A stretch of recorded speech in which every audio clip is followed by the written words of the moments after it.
Evicting a tenant can seem like a complicated process, but in this video we'll quickly explain the eviction laws in Oklahoma and outline some simple steps that landlords can take to initiate an eviction.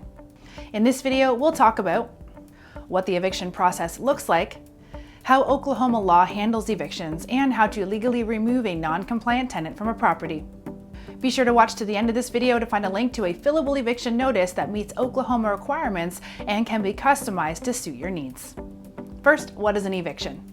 Eviction is the process of legally removing a tenant. Even if a tenant fails to pay rent or otherwise violates a lease agreement, it's illegal for a landlord to change locks on a property or physically remove a tenant from that property. If the tenant refuses to leave after violating the terms of a lease agreement, a landlord must seek an eviction from the court. This is different from the simple termination of a lease. A landlord can opt not to renew a lease after the specified term has ended. There is no need to involve a court in this process. In Oklahoma, if a tenant breaches the terms of their rental contract, the landlord can issue what's called a notice to quit. In Oklahoma, there are 4 versions of this. The one that's appropriate to use will depend on the nature of the lease violation.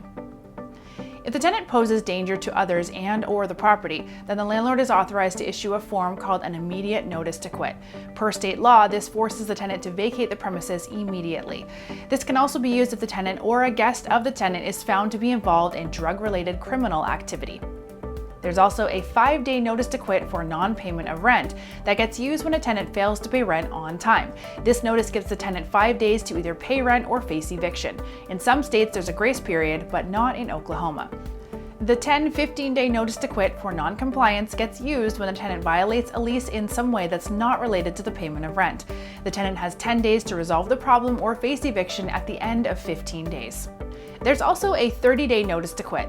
This one gets used to terminate a month-to-month tenancy when there has been no violation of the lease agreement. The appropriate notice to quit must be served on the tenant, either in person or by certified mail.